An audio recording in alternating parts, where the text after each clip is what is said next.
HIV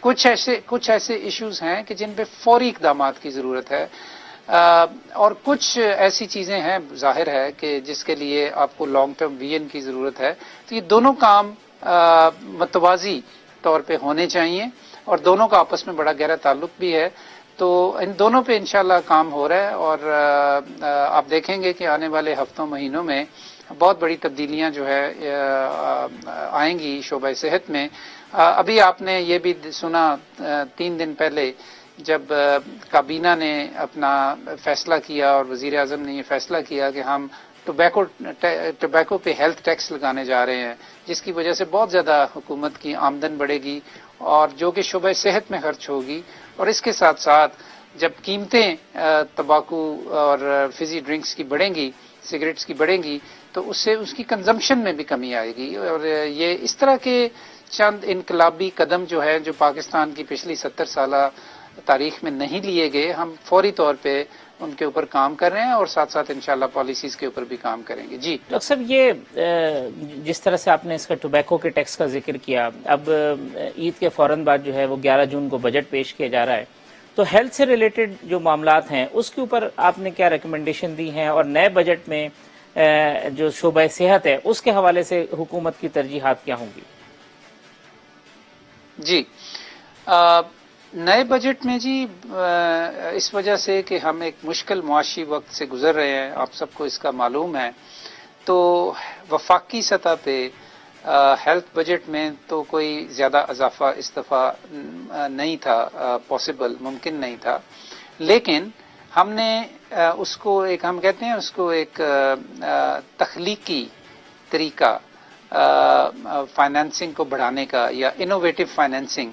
تو یہ جو بھی ہم نے ٹوبیکو ٹیکس لگایا ہے یا فزی ڈرنکس کے اوپر ٹیکس لگایا ہے، اس سے جو آمدن ہوگی ریونیو کی مد میں، وہ ساری ہیلتھ پہ خرچ ہوگی. تو ان ادر ورڈز کہ جو ہم توقع کر رہے تھے بجٹ، ہیلتھ بجٹ میں انکریز کی، اس سے کہیں زیادہ ہمیں پیسے میسر آ جائیں گے یہ ٹیکس لگانے سے. تو یہ ایک ہیلتھ فائنینسنگ کا ایک بڑا تخلیقی طریقہ ہے، بڑا ایک کریٹو طریقہ ہے جس کو ہم نے اپنایا ہے. اور ہم یہ نہیں چاہتے تھے کہ مشکل معاشی صورتحال کی وجہ سے ہم بس ہاتھ پہ ہاتھ دھر کے بیٹھ جائیں کہ صحت پہ تو خرچ ہو ہی نہیں سکتا کیونکہ اکنامک سچویشن ٹھیک نہیں ہے. تو اس کا ہم نے یہ حل بھی نکالا ہے جس کے دو طرح کے فائدے ہیں. ایک تو آپ کو پیسے زیادہ ملیں گے، دوسرے ان کی کنزمپشن کم ہوگی. اور جب کنزمپشن کم ہوگی تو تمباکو کی وجہ سے پیدا ہونے والی بیماریاں، اور خاص طور پہ لنگ کینسر اور دل کے امراض اور ذیابیطس اور ادر ڈیزیزز، ان کو بھی کنٹرول کرنے میں مدد ملے گی. اچھا ڈاکٹر صاحب، جو اب آتے ہیں جس کا آپ نے ذکر کیا تھا ادویات کی قیمتوں کے حوالے سے، وہ بہت زیادہ شور مچا، اور یہ چیزیں ہوئیں کہ اس کے اندر کچھ ایسی چیزیں بھی ہیں جو نہیں ہونی چاہیے تھی. خود حکومت نے کہا کہ ادویات کی قیمتوں میں اضافہ جو ہے کابینہ نے پھر جا کے واپس لیا. اس پورے معاملے کو آپ نے تحقیقات کی اس پورے معاملے کی کہ آخر یہ وجہ کیا ہوئی تھی؟ کیا اس کے اندر انوالومنٹ تھی؟ کیا اس میں کوئی کرپشن کے معاملات تھے؟ مس مینجمنٹ تھی؟ آخر تھا کیا جو ادویات کی قیمتوں میں کچھ 400% تک اضافہ ہوا؟ جی اس سلسلے میں جی میں تو صرف یہی آپ کو بتا سکتا ہوں کہ 31 دسمبر 2018 کو حکومت پاکستان نے ایک SRO جاری کیا تھا، جس کے تحت تقریباً 879 دوائیوں کی نئی قیمتیں مقرر کی گئی تھیں، اور اس کو ایک قانونی شکل دی گئی تھی. SRO جب جاری ہوتا ہے تو وہ ایک ریگولیشن ہوتی ہے. تو ان نئی قیمتوں کے تحت اب دوائی نے میسر ہونا تھا مارکیٹ میں، اس میں تقریباً 464 دوائیوں کی قیمت بڑھا دی گئی تھی. اور آپ کے ناظرین کے لیے یہ جاننا بھی ضروری ہے کہ اس میں 379 دوائیوں کی قیمت، 394 دوائیوں کی قیمت کم کر کے بھی مقرر کی گئی تھی. لیکن ہوا کیا؟ ہوا یہ کہ جن 464 دوائیوں کی قیمت بڑھائی گئی تھی ان کی قیمت بہت زیادہ بڑھ گئی، لوگوں کی قوت خرید سے وہ باہر چلی گئی. اور جن دوائیوں کی قیمت کم کر کے فکس کی گئی تھی، وہ دوائیاں اپنی پرانی قیمتوں پہ ہی میسر ہوتی رہیں مارکیٹ کے اندر، جس کا مطلب یہ ہے دوسرے لفظوں میں کہ جو فائدہ کنزیومرز کو ہونا چاہیے تھا کم قیمتوں کی وجہ سے وہ نہ ہو سکا. تو اس سلسلے میں ہم نے فوری طور پہ جب ان دوائیوں کی قیمتوں کو دیکھا تو وہ جو 464 دوائیاں تھیں ان میں کچھ دوائیوں کی قیمت تو 200 300 400% تک بڑھ گئی تھی. تو اس کو ہم نے بہت باریک تجزیے کے بعد ان سب دوائیوں کی قیمت، اگر جن جن دوائیوں کی قیمت 75% سے زیادہ بڑی تھی، ان سب دوائیوں کو ہم 75% پہ لے آئے. اس کی وجہ سے کئی ارب روپے کا فائدہ ہوا کنزیومرز کو. دوسری طرف جن دوائیوں کی قیمت کم ہو گئی تھی لیکن وہ پرانی قیمتوں پہ ہی، یعنی زیادہ قیمتوں پہ ہی دستیاب رہیں، اس حوالے سے جو بچت ہونی چاہیے تھی کنزیومرز کی اور نہ ہو سکی، وہ تقریباً 8 ارب روپے کا نقصان ہوا کنزیومرز کا، جو کہ ہم نے اب انڈسٹری سے واپس لینا ہے، اور اس کا طریقہ کار ہے ایک قانونی جس کے تحت ہم یہ کام کر رہے ہیں. تو آل ان آل اس میں تقریباً 10 ارب روپے کی بچت ہوئی مریضوں کے لیے اور کنزیومرز کے لیے. اب آپ کا جو سوال ہے کہ جی ہم یہ کیوں بڑھائی گئیں اور اس کے بارے میں کوئی تحقیق اور اس میں مطلب کوئی فاؤل پلے ہے، اس سلسلے میں کچھ نہیں کر رہا، اور نہ میرا یہ منصب ہے کہ میں پچھلے جو فیصلے ہیں ان کے اوپر تحقیق کروں، جبکہ عدالتیں اور نیب موجود ہیں اور وہ اس کے اوپر آلریڈی تحقیق کر رہے ہیں.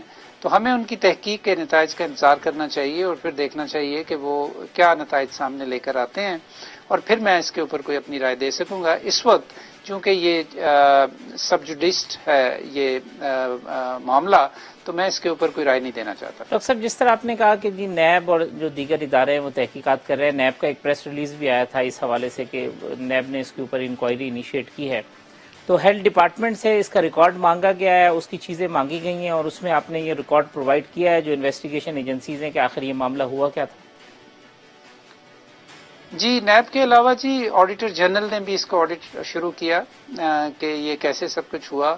اور آبویسلی جب عدالت یا آڈیٹر جنرل ہم سے ریکارڈ پچھلا طلب کرے گا تو یہ ہمارا فرض ہے کہ ہم ان کو یہ سارا فراہم کریں، اور ہم نے کیا اور کرتے رہیں گے. اس میں تو کوئی دو رائے ہو ہی نہیں سکتی. سو بالکل ساری انفارمیشن ان کے لیے اویلیبل ہے.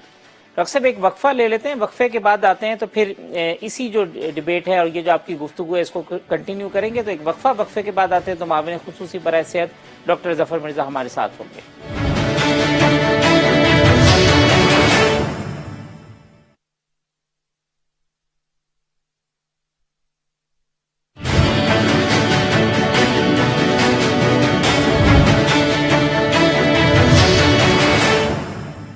ویلکم بیک ناظرین، ڈاکٹر ظفر مرزا ہمارے ساتھ موجود ہیں. ڈاکٹر صاحب ہم اپنی گفتگو کو کنٹینیو کرتے ہیں. یہ بتائیے گا، آپ نے ذکر کیا تھا لاڑکانہ کے واقعے کا اور وہاں HIV متاثرین کا.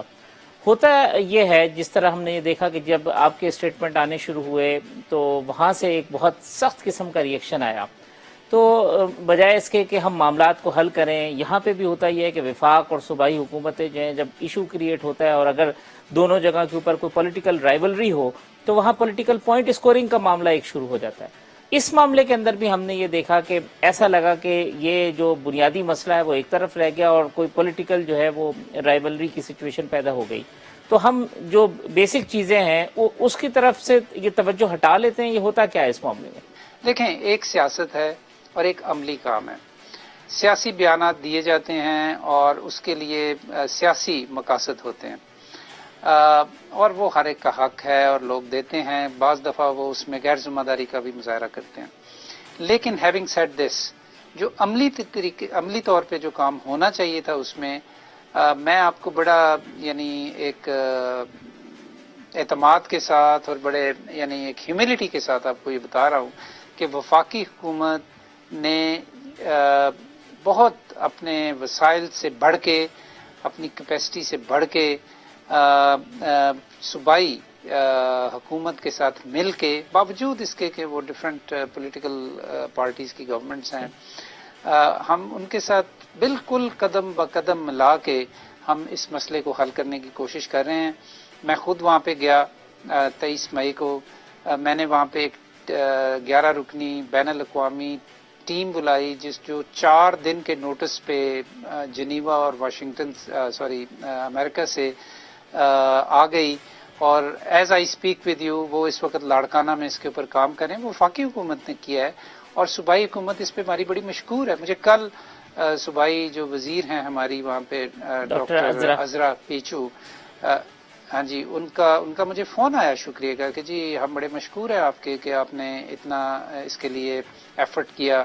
ہم ان کو دوائی فراہم کر رہے ہیں، ہم ان کو ڈائگنوسٹک کٹس فراہم کر رہے ہیں، ہم ان کو ٹریٹمنٹ کلینکس میں مدد دے رہے ہیں. یہ جو ٹیم آئی ہوئی ہے یہ بہت زبردست ان کا کنٹریبیوشن ہے جو یہ کرنے جا رہے ہیں.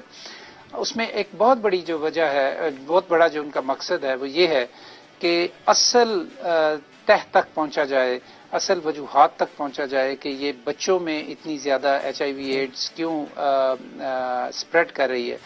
تو عملی سطح پہ تو ہم لوگ بہت زیادہ ان کے ساتھ مل کے کام کر رہے ہیں. بدقسمتی کی بات ہے کہ سیاسی لیڈرز جو ہیں اس طرف سے انہوں نے کچھ اس طرح کے بیانات دیے کہ جیسے کہ شاید سندھ کو ایڈستان بنا کوئی دیا گیا منفی ہے کام ہو رہا ہے. جی جی جی جی یہ ایسا نہیں ہونا چاہیے. اور میرا ڈاکٹرائن یہ ہے ہیلتھ میں کہ ہمیں ہیلتھ کو ڈی پولیٹیسائز کرنا چاہیے. ہمیں ہیلتھ کو غیر سیاسی سبجیکٹ کے طور پہ لینا چاہیے. ہمارے بچے ہیں، ہماری مائیں، ہماری بہنیں ہیں جو اس سے متاثر ہو رہی ہیں، چاہے وہ سندھ میں ہیں، چاہے وہ پنجاب میں ہیں، چاہے وہ بلوچستان میں ہیں. اور یہ ہماری اجتماعی ذمہ داری ہے. ہیلتھ کا جو صحت کا جو شعبہ ہے وہ 70 سال میں بہت اگنور ہوا ہے. اور اس کی وجہ سے بیماریاں جس طریقے سے پاکستان میں پھیلی ہوئی ہیں اور جس طریقے سے لوگ اس کے بارے میں متاثر ہو رہے ہیں اور جس طریقے سے ہمارا ہیلتھ کیئر سسٹم جو ہے وہ ان کو میٹ کرنے کے لیے ان کی نیڈز کو بہت ناکافی ہو گیا ہے. یہ بہت بڑے چیلنجز ہیں پاکستان میں. صاحب ایک طرف تو اس میں آپ ہمیں خدارہ یہ سیاست خود نہیں. یہ چاہتے ہیں کہ جی صوبائی حکومتوں کے ساتھ مل کے معاملات چلیں، تو جہاں ایک طرف یہاں لڑکانہ کا ایک ایشو پیدا ہوا، وہیں پہ جو سندھ کے جو ہاسپٹلز تھے 3 NICVD اور جو NICH ہے، ان کے حوالے سے ہوا کہ وفاق جو ہے وہ بجائے اس کے کہ خود کوئی اپنی پروجیکٹس لے کے آئے، اپنے کوئی ہاسپٹلز قائم کرے، جو سندھ حکومت جن ہسپتالوں کو بہت اچھے طریقے سے چلا رہی تھی وفاق ان کو بھی لے رہا ہے. یہ کیا معاملہ ہے؟ جی اس معاملے کو پہلے تو آپ کو صحیح تناظر میں سمجھنے کی ضرورت جی ہے. یہ سارے ہسپتال وفاق نے بنائے تھے جی سندھ میں، یہ جن ہسپتالوں کا آپ ذکر کر رہے ہیں 2011 تک وفاق نے ہی وہ چلائے. اور تمام ملازمین جو ان ہسپتالوں کے تھے وہ وفاقی ملازمین سمجھے جاتے تھے اور ہم نے یہ تعمیر کیے. اچھا 2011 کے بعد ایک گڈ ول جیسچر کے طور پہ اس کی قانونی کمپلشن نہیں تھی، اس بات کو سمجھنے کی کوشش کیجئے، اس کی قانونی کمپلشن نہیں تھی، لیکن ایک گڈ ول جیسچر کے طور پہ یہ حکومت سندھ کے حوالے کر دیے گئے. اچھا اس کے بعد کئی معاملات ہوئے اس میں اور ایک الٹیمیٹلی اس معاملے کو سپریم کورٹ میں لے جایا گیا. سپریم کورٹ نے یہ کہہ دیا جی کہ یہ واپس وفاق کو ملنے چاہیے. یہ وفاق نے خود فیصلہ نہیں کیا کہ ان کو ہم لے لیں، یہ سپریم کورٹ کا فیصلہ ہے. ہم اب اس کے بارے میں بھی بہت گہرے طریقے سے سوچ بچار کر رہے ہیں کیونکہ ہم اس کو افہام و تفہیم کے ساتھ اس معاملے کو حل کرنا چاہتے ہیں. ہمارا مقصد کیا ہے؟ ہمارا مقصد یہ ہے کہ ایک تو وہاں کے ملازمین جو ہیں جو ان ہسپتالوں میں ہیں وہ متاثر نہ ہوں، دوسرے مریض جو ان ہسپتالوں میں آتے ہیں ہمارے فیصلوں کی وجہ سے وہ متاثر نہ ہوں، اور اس کے ساتھ ساتھ ہم یہ بھی چاہتے ہیں کہ جو بھی ان ہسپتالوں کو چلائے ان میں ایک اکاؤنٹیبلٹی کا میکانزم ہو، اس میں ایک ایفیشینٹ مینجمنٹ سسٹم ہو، وغیرہ وغیرہ. تو اس میں کوئی تجویز زیر غور ہے کہ جو آپ نے جو مفاہمت والی جو بات کی تو اس میں کوئی آپشنز ہیں آپ کے پاس؟ جی میں آپ کو بتاتا ہوں. تو پچھلی کابینہ میں اس کے اوپر کافی بحث ہوئی اور فائنلی پھر وزیر اعظم صاحب نے اس کے اوپر حتمی فیصلہ کرنے کی بجائے میری سربراہی میں ایک 4 رکنی کمیٹی تشکیل دی ہے جس میں کہ وفاقی سیکریٹری ہیلتھ، وفاقی سیکریٹری خزانہ اور وفاقی سیکریٹری قانون اس کے ممبرز ہیں. اور اب ہم مل رہے ہیں اور اس معاملے کو ہر اینگل سے، ہر زاویے سے دیکھیں گے اور دیکھیں گے کہ کیا بہتر طریقہ ہو سکتا ہے ان ہسپتالوں کو چلانے کے حوالے سے. اور ہم اوپن ہیں ہر آپشنز کے بارے میں ایٹ دس اسٹیج. اکثر یہ اب جو 18th امینڈمنٹ کے بعد ہوا کہ جو فیڈرل کا ہیلتھ بجٹ تھا وہ کم ہوا اور یہ میٹر جو ہے وہ چلے گئے پروونسز کی طرف، آپ یہ سمجھتے ہیں کہ اس کے نتیجے میں جو اوور آل ہمارا صحت کا شعبہ ہے اس کو فائدہ ہونے کے بجائے نقصان ہوا ہے، اور پروونشل جو گورنمنٹس تھیں وہ اس طریقے سے ڈیلیور نہیں کر سکی جس طرح سے وفاقی حکومت کر سکتی تھی؟ آپ کو شاید یہ میری بات سن کے حیرانی ہو کہ میں ایکچولی 18ویں امینڈمنٹ جو ہے ہمارے آئین میں اس کے بڑے حق میں ہوں ایکچولی، اس لیے کہ پولیٹیکلی اس کی پاکستان میں ایز اے فیڈریشن بہت بڑی ضرورت تھی اس کی. ہمارے ہاں ڈیولوشن ہونی چاہیے، ہمارے ہاں اختیارات جو ہیں وہ لوگوں کے قریب تر ہونے کی بہت اشد ضرورت ہے. ابھی ہماری گورنمنٹ نے بھی یہ جو لوکل گورنمنٹ کے قوانین بنائے ہیں، یہ بھی اسی سلسلے کی ایک کڑی ہے. ہیونگ سیڈ دس، شعبہ صحت میں 18ویں ترمیم آ جانے کے بعد یقیناً صوبوں کا رول اس میں یعنی بنیادی صحت کی سہولتیں لوگوں کو فراہم کرنے کے حوالے سے کلیدی ہو گیا ہے، بنیادی ہو گیا ہے. بہت اچھی بات ہے.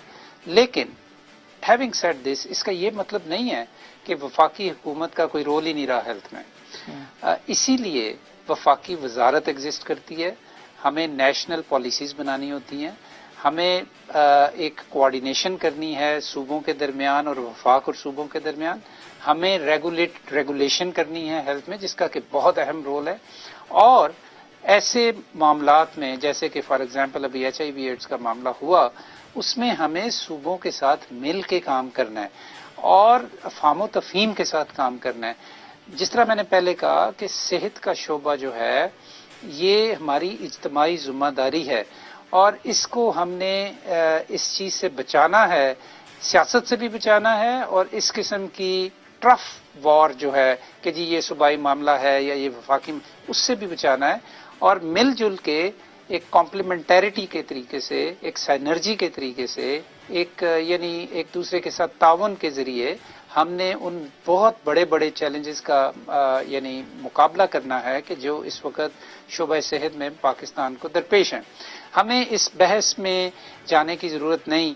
18ویں ترمیم کے تحت وفاقی حکومت کے پاس وہ اختیارات ہیں کہ جن کے تحت ہم صوبوں کے ساتھ مل جل کے پاکستان کے ہیلتھ کے شعبے میں چیلنجز کو مل کر ان کا سامنا کریں.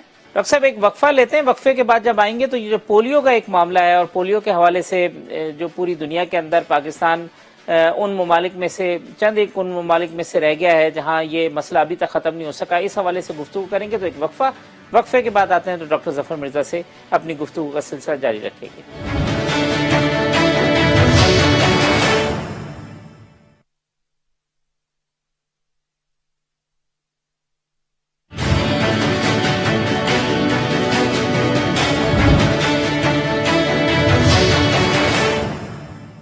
ویلکم بیک ناظرین، ڈاکٹر ظفر مرزا ہمارے ساتھ موجود ہیں. ڈاکٹر صاحب بریک پہ جانے سے قبل ہم ذکر کر رہے تھے پولیو کا، تو پولیو کے حوالے سے جو پاکستان ان چند ممالک میں سے، بلکہ اب شاید 2 ممالک ایسے رہ گئے ہیں، ایک پاکستان اور افغانستان، جہاں یہ پولیو کا معاملہ ابھی تک موجود ہے اور یہ مسئلہ جو ہے وہ ابھی تک ہم اس سے نجات حاصل نہیں کر سکے ہیں. اس کی کوئی بیسک ریزن آپ کو سمجھ میں آتی ہے؟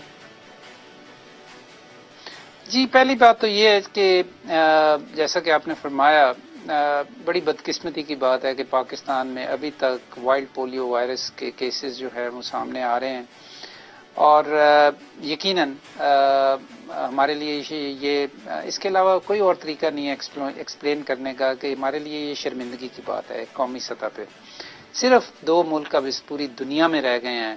اس وقت اقوام متحدہ کے 194 ممبرز ہیں جن میں سے صرف 2 ملک ایسے ہیں، افغانستان اور پاکستان کے، جہاں پہ ابھی تک پولیو کے کیسز آ رہے ہیں. تو یہ بہت ہی ٹریجڈی ہے.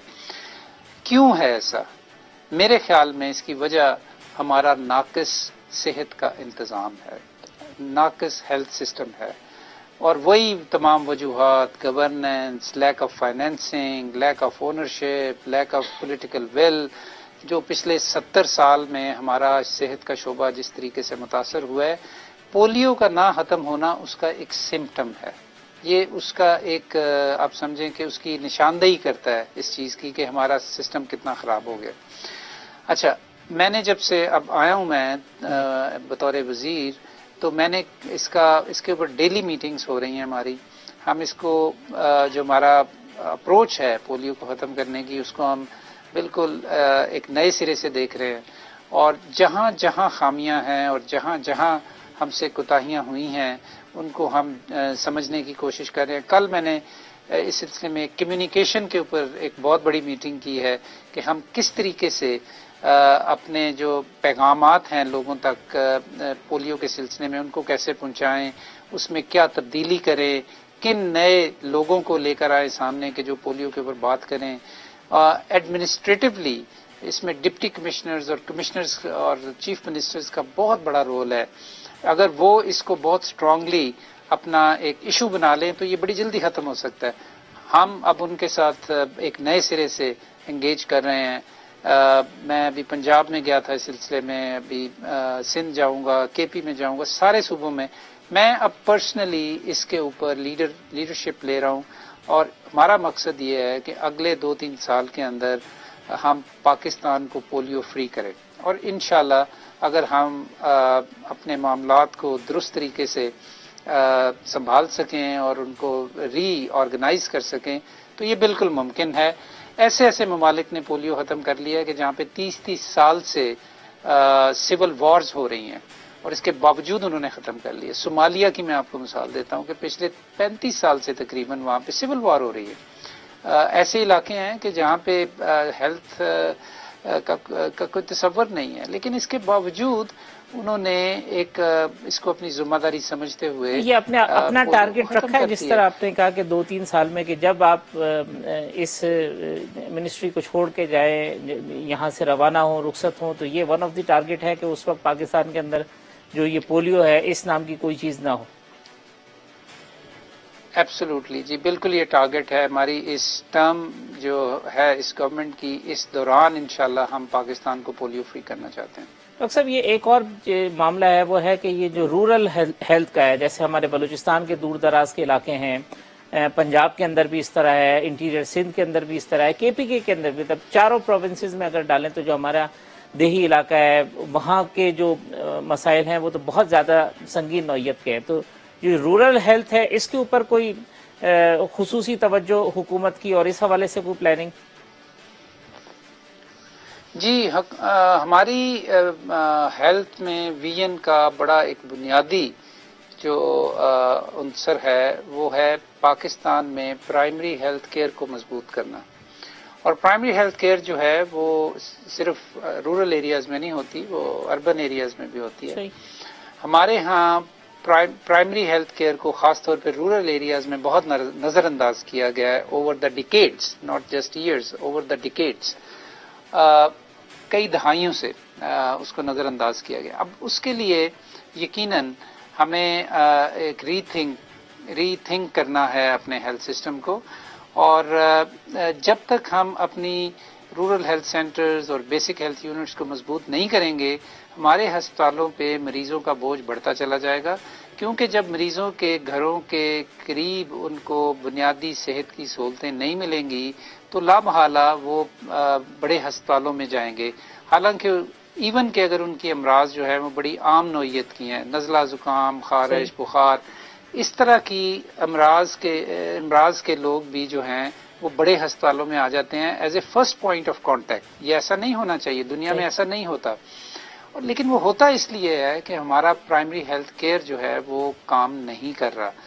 تو ہم اس کو بالکل جی نئے سرے سے اس کو اس سوچ کے ساتھ کہ لوگوں کی دسترس میں ہو، ان کی رہائش کے قریب تر ان کو بہترین ہیلتھ فیسلٹیز میسر ہوں.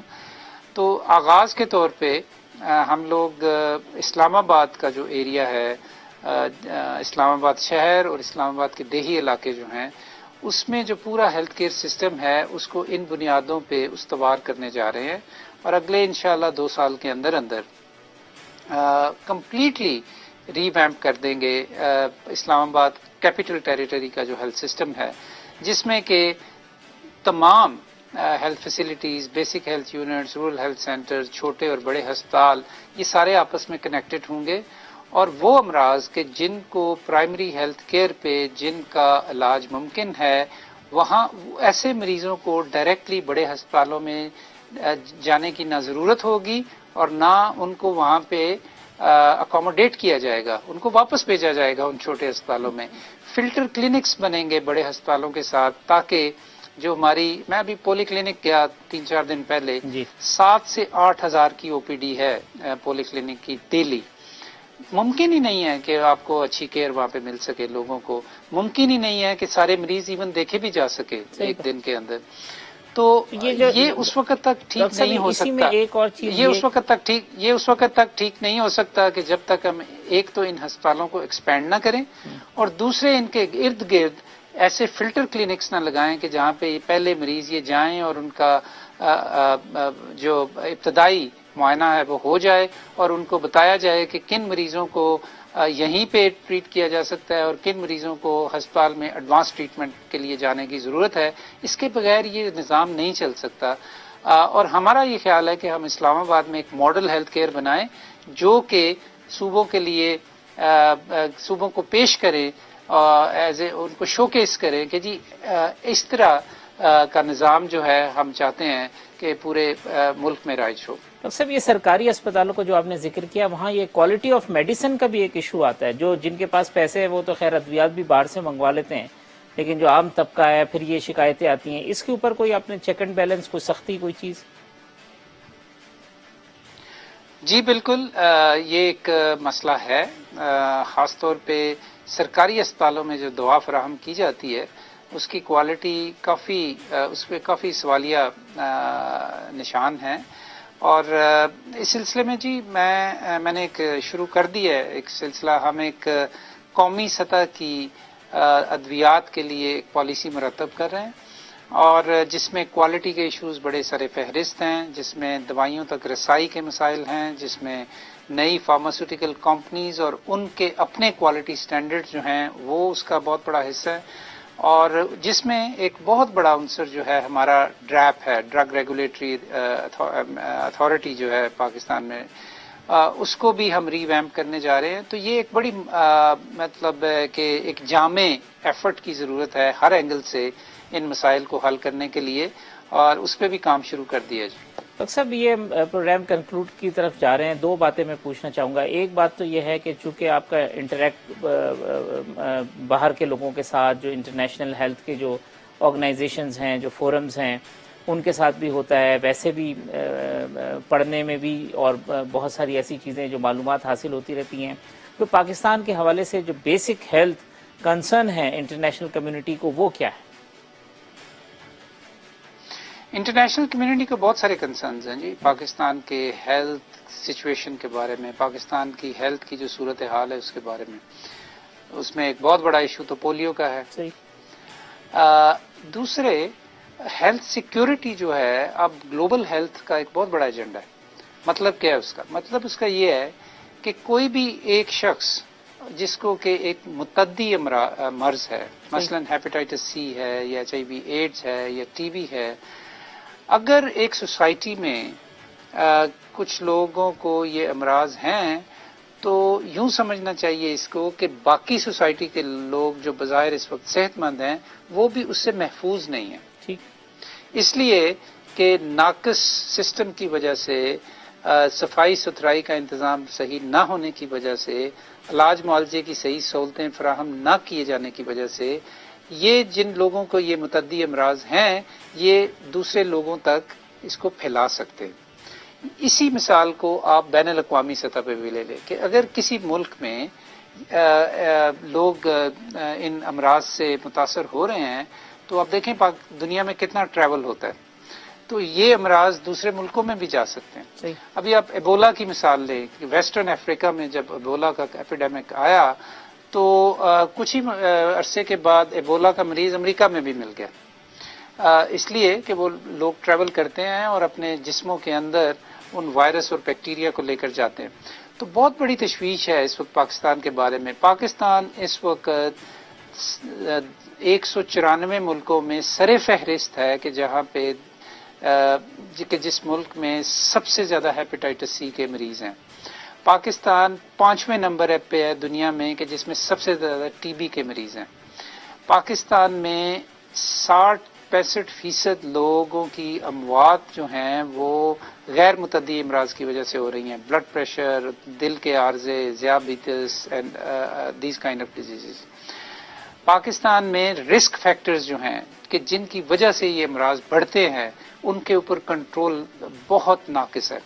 تو یہ تمام وہ وجوہات ہیں کہ جن کی بنیاد کے اوپر ایک بین الاقوامی سطح پہ ایک کنسرن ہے.